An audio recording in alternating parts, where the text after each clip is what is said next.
ਹੁਣ ਆਉਂਦੀ ਹੈ ਮੈਂਡੇਲੀਅਨ ਐਕਸਪੈਰੀਮੈਂਟਲ ਟੈਕਨੀਕ। ਪਹਿਲਾਂ ਉਹ ਇਮੈਸਕੂਲੇਸ਼ਨ ਕਰਦਾ ਸੀਗਾ, ਫਿਰ ਬੈਗਿੰਗ ਕਰਦਾ ਸੀਗਾ, ਫਿਰ tagging. Emasculation formation of true breeding varieties. True breeding variety ਬਣਾਉਂਦਾ। True breeding variety can be form by continuous self pollination for many generation. ਜੇ ਲਗਾਤਾਰ ਸੈਲਫ ਪੋਲੀਨੇਸ਼ਨ ਕਰਾਈ ਜਾਈਏ ਕਈ ਜਨਰੇਸ਼ਨਾਂ ਤੱਕ ਤਾਂ ਟਰੂ ਬਰੀਡਿੰਗ ਵਰਾਇਟੀ ਬਣ ਜੂ। Cross between true breeding varieties, ਦੋ ਕ੍ਰੋਸ ਟਰੂ ਵਰਾਇਟੀਆਂ 'ਚ ਕ੍ਰੋਸ ਕਰਾ ਕੇ ਹਾਈਬ੍ਰਿਡ ਬਣਾ ਲਿਆ। ਅਤੇ ਸੈਲਫ ਪੋਲੀਨੇਸ਼ਨ ਇਨ ਹਾਈਬ੍ਰਿਡ, ਅਤੇ ਹਾਈਬ੍ਰਿਡ ਦੇ ਵਿੱਚ ਸੈਲਫ ਪੋਲੀਨੇਸ਼ਨ ਕਰਾਤੀ। ਆ ਪਲਾਂਟ ਹੈ, ਆ ਐਂਥਨ ਹੈ, ਫਿਲੇਲੀਅਲ ਪ੍ਰੋਜਨੀ, ਇਮੈਸਕੂਲੇਸ਼ਨ ਕਰਤੀ, ਫਿਰ ਬੈਗਿੰਗ करती, फिर डी-बैगिंग करिए।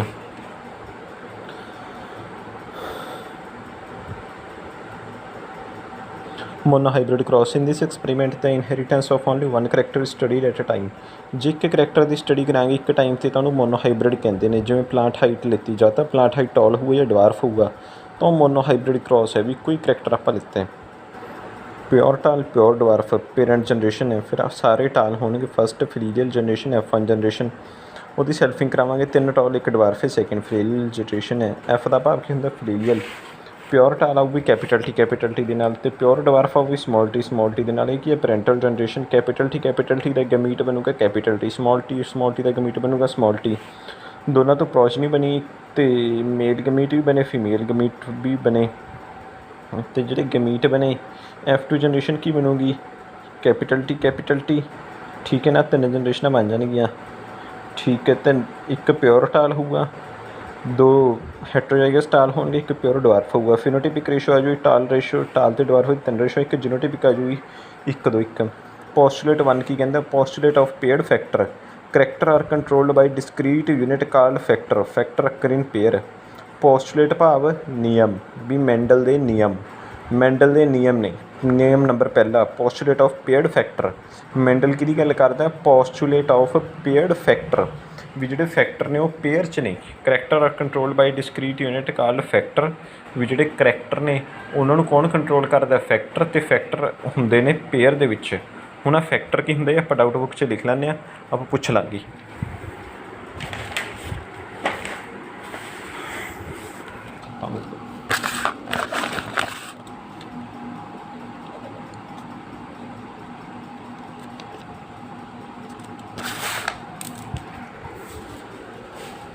पोस्टुलेट 2 की कहते हैं postulate of dominance. In an individual having 2 different unit factor in the pair, only one factor is able to express itself and it is known as dominant factor. Postulate 2 की कहता है postulate of dominance है। भी dominance factor की गल करता है। कहता एक इंडिविजुअल है जिस 2 different having 2 different unit factor. एक इंडिविजुअल है जिस दोनों फैक्टर अड्डो अड्ड ने, तो पेयर च नहीं, तो सिर्फ एक factor able to express itself and is known as. भी 2 फैक्टर चो जो फैक्टर एक्सप्रैस कर लूगा उन्होंने डोमीनेंट फैक्टर कह देंगे, दूजे को रिसैसिव फैक्टर कहेंगे। The factor which do not express itself is known as recessive factor. भी 2 फैक्टर अड्डो अड्ड ने, जो तो एक्सप्रैस कर पाऊगा डोमीनेंट फैक्टर है, जो नहीं कर पाऊगा रिसैसिव फैक्टर है। Law of dominance. Law of dominance की कहती है पोस्टुलेट 1 प्लस पोस्टुलेट 2। तो exception to this law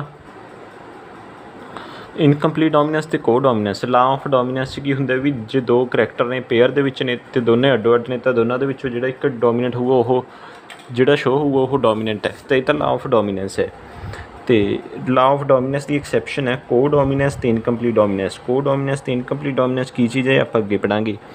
postulate of segregation. Law of segregation या law of purity of gametes. एक अगला लॉ आता पोस्टुलेट ऑफ सैग्रीगेशन, भी जोड़े अड्ड अड्ड हो जाते हैं दोनों गमीट या फैक्टर, जिन्होंने लॉ ऑफ सैग्रीगेशन या law of purity of gamete भी कहते हैं, जिन्होंने की कहते हैं law of segregation. When 2 different unit factor are present in a pair they do not blend. कहता एक टॉल का है तो एक कलर का है। टॉल तो कलर वाली जीन कदे आपस के मिक्स नहीं होंगी। जी कहते 2 डिफरेंट यूनिट फैक्टर है ने एक पेयर के तो कदे भी ब्लैंड नहीं होंगे। During gamete formation the unit factor get segregate in such a way that each gamete receives only 1 factor from the pair. जो गमीट में एक फैक्टर होंगे तो हमेशा प्योर ही होंगे। जो भी कहते इन्होंने सैपरेट होना तो दोनों के एक अड्ड अड्ड बड़े प्यार नाल सैपरेट हो जाए, कदे मिक्स नहीं होंगी। वैसे तो लॉ ऑफ सैग्रीगेशन की कोई एग्जाम्पल नहीं है, पर जो पेपर वाले ने सैग्रीगेशन का पुछ ही लिया तो नन ऑफ दीज ऑप्शन नहीं है, तो आपू non disjunction of chromosome during meiosis is the example लिखांगे। वैसे तो लॉ ऑफ सैग्रीगेशन का कोई एग्जाम्पल नहीं है, ਲਾ ਆਫ ਡੋਮੀਨੈਂਸ ਦੇ 2 ਐਕਸੈਪਸ਼ਨ ਸੀਗੇ, ਕੋ ਡੋਮੀਨੈਂਸ ਤੇ ਇਨਕੰਪਲੀਟ ਡੋਮੀਨੈਂਸ। ਤੇ ਲਾ ਆਫ ਸੈਗਰੀਗੇਸ਼ਨ ਦਾ ਕਹਿੰਦਾ ਵੈਸੇ ਤਾਂ ਕੋਈ ਐਕਸੈਪਸ਼ਨ ਨਹੀਂ ਹੈ, ਪਰ ਜੋ ਨੇ ਪੁੱਛ ਹੀ ਲਿਆ ਵੀ ਪੁੱਛਣਾ ਹੀ ਹੈ ਤੇ ਨਨ ਆਫ ਦੀਸ ਆਪਸ਼ਨ ਵੀ ਨਹੀਂ ਹੈਗੀ, ਤਾਂ non disjunction of chromosome during ਮਿਓਸਿਸ, ਇਹ ਆਪਸ਼ਨ ਨੂੰ ਟਿਕ ਕਰਨਾ ਹੈ। ਕਿਹੜੀ ਨੂੰ ਟਿਕ ਕਰਨਾ ਹੈ? Non disjunction of chromosome during meiosis. There is no exception to the law of segregation, but non-disjunction of chromosome during meiosis may be considered as an exception to this law. If a pure homozygous tall plant is crossed with a heterozygous tall plant, and then find out the percentage of homozygous tall plant in the progeny. ये question कितने ने? 1 2 3 को question ने।